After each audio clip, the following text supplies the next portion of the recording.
January na. Naka 1 week na kami dito sa Australia actually. So ngayon, Sabado, 1:21 na ng hapon. As usual, pupunta tayo dito sa Macquarie Shopping Center para mag-grocery. Nung naka 1 week na kami dito, kaya yung mga kailangan namin nung first week namin, nabili na namin pasingit-singit sa grocery.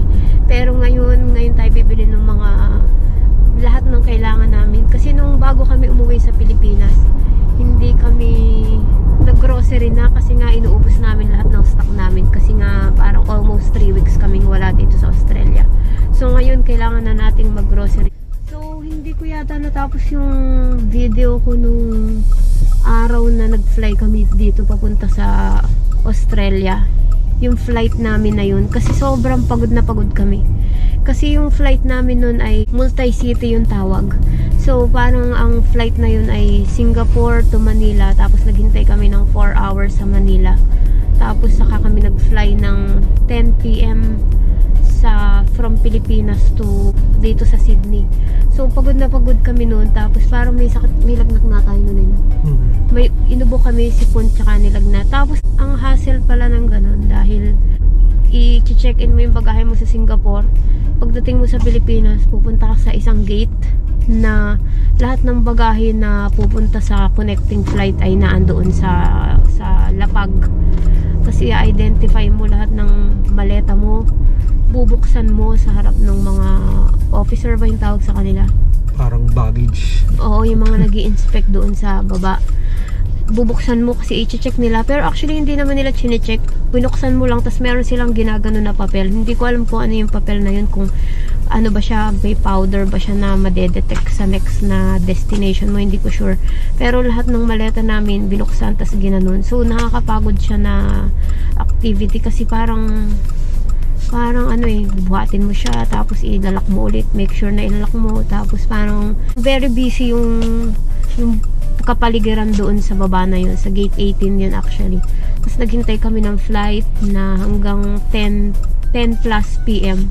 Tapos lahat ng kasabay, hindi naman lahat, marami kaming kasabay na talagang nag-uubuhan. Parang nag-uubuhan, kaya nung time na yun, nakamask kami nag-fly. Tapos pagdating namin dito, yun nga, may lagnat, tapos hanggang ngayon ubusipon. So sana gumaling na. Tapos ngayon ang init pa, 29 degrees ngayon.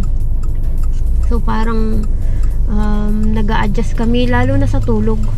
Hindi namin alam, parang Manila time pa yung gising natin no. Pag weekend nagigising kami, katulad kanina nagising kami 11 AM na.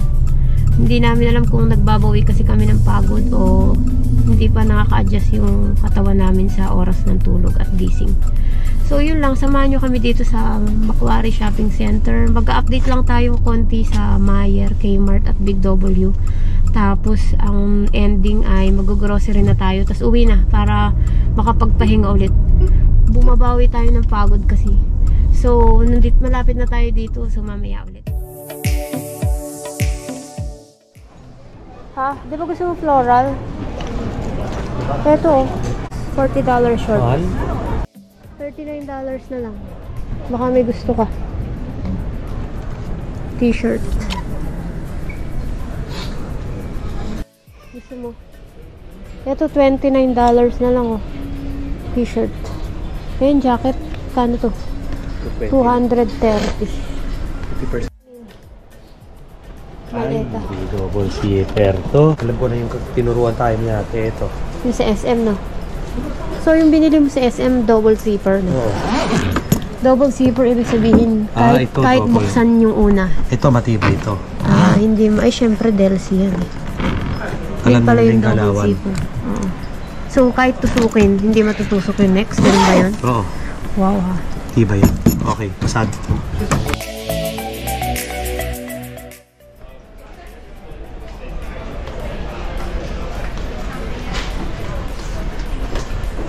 %60 off. Chef X. Oh, yun nga yun.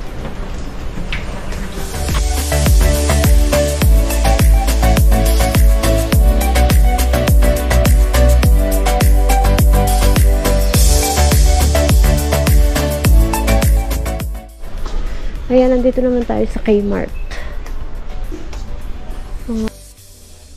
Wala naghahanap kami ng refill na beads sa bean bag. Ayaw mo ng white. Queen size na bed sheet, $45.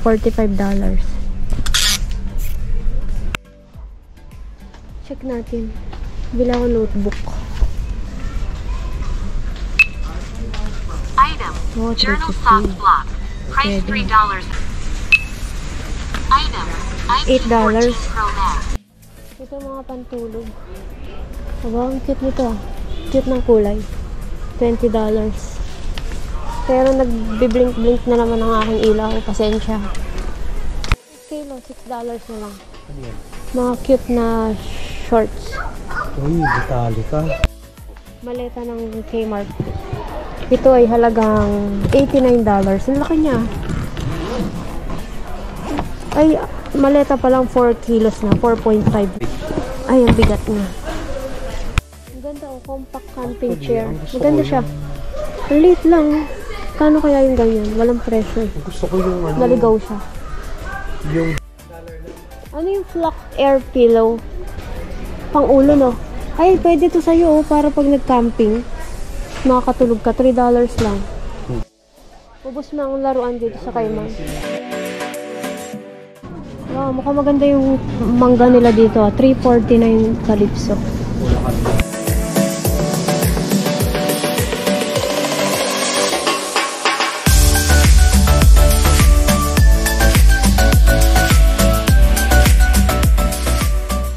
Meron. Nandito tayo ngayon sa Aldi. Ang binibili namin dito, karne. $6. Ang dami na. Dalata, may gusto ba tayo? parang wala. Wala, tuna, mga ganyan. Wala yata tayong kailangan dito masyado. Karne lang talagang binibili namin dito sa Aldi. Pero papakita ko na rin sa inyo unti-unti, isa-isa, para kung sakaling gusto nyo magtingin-tingin. Mega 4 in an arrow. Yung nilalaro natin ng bata. Okay siya, no? $20. Pero ang bigat. Ang dami. Gusto nila yun. $15. Sa piso.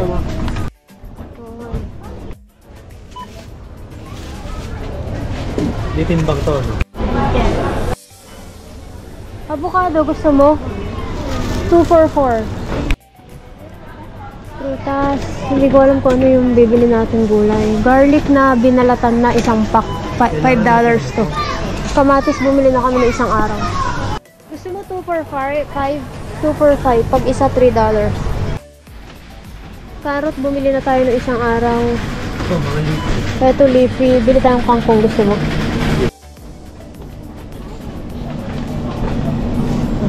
Gusto mo? Hindi. Bango. Mo.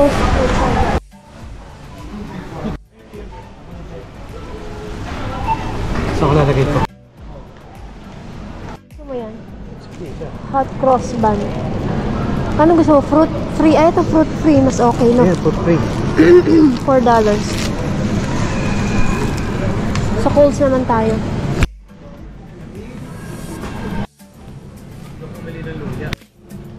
Mga tinapay biskwit. $4.50 lang yan. Isang ganun, isang pack. Mura na din, oh. Ito mga ham. Ito baboy. Ito yun, diba? Pit-pit.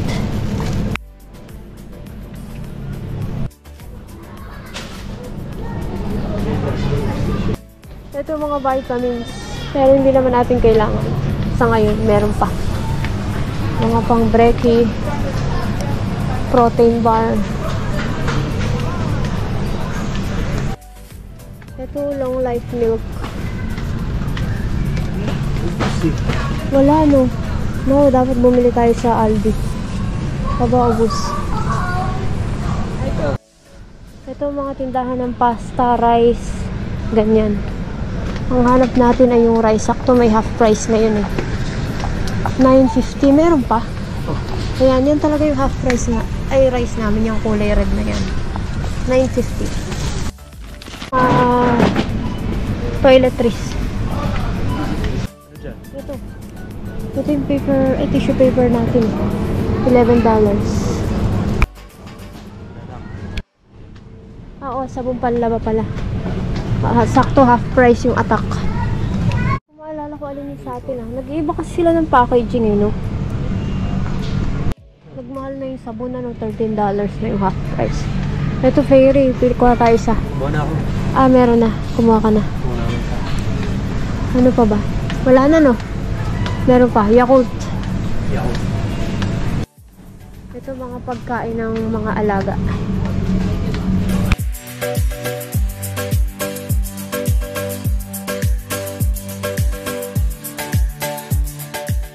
Todo muna. Wala ba? 680. Walang special siomai siopaw half price. Next time na lang pagkamping half price. Ito, sanda makmak na ice cream. Ang dami, diba? Tsaka mga frozen goods na easy to cook.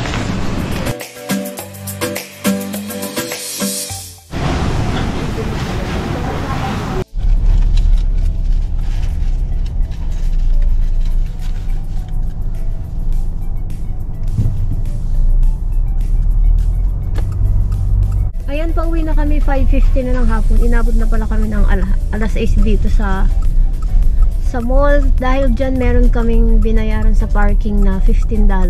Kasi ang libre lang na parking ay first 3 hours, di ba? Oo. So dahil lagpas na kami ng 3 hours. 4 hours plus yata kami. May binayaran kami $15. So yung mga napamili namin sa una sa Aldi, mga 31 point something, 31.6 yata.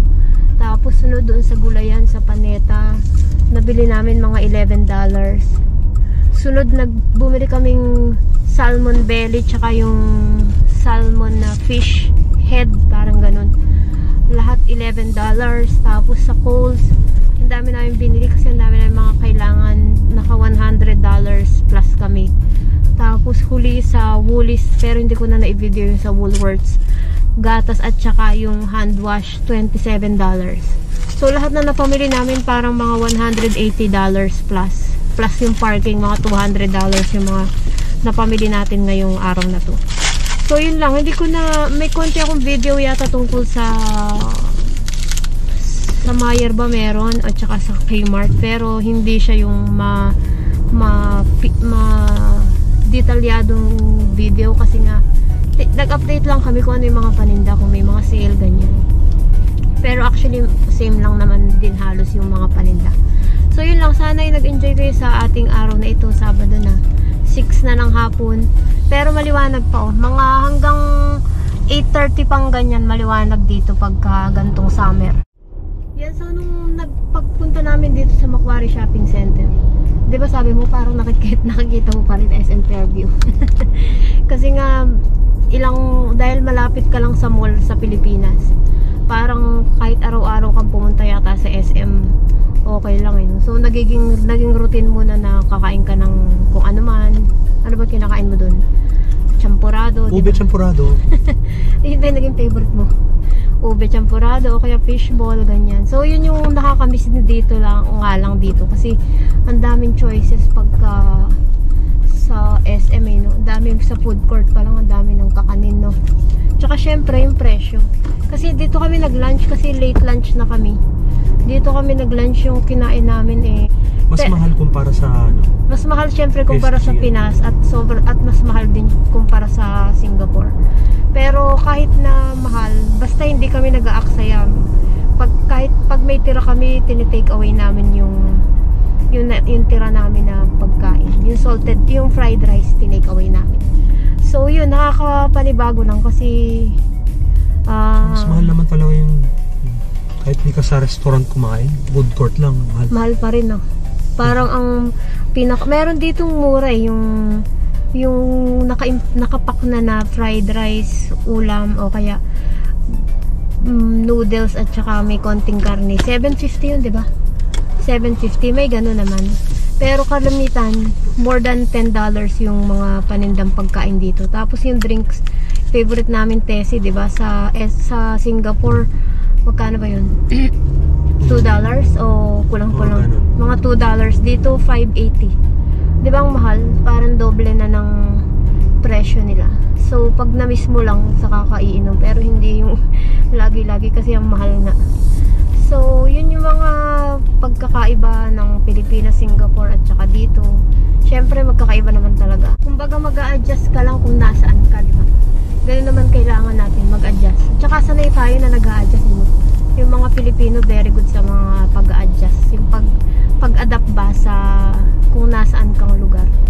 So, yun lang sana yung nag-enjoy kayo sa ating weekend.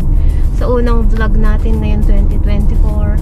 Happy New Year ulit sa inyo lahat. Sana ay maging masagana at maginhawa at magaan lang at peaceful at masaya lang ang ating 2024. Sana ay suportahan nyo pa rin ang aming YouTube channel ngayong taon. So maraming salamat sa inyong panonood. Mag-ingat kayo palagi. Stay safe and God bless you. Maraming salamat.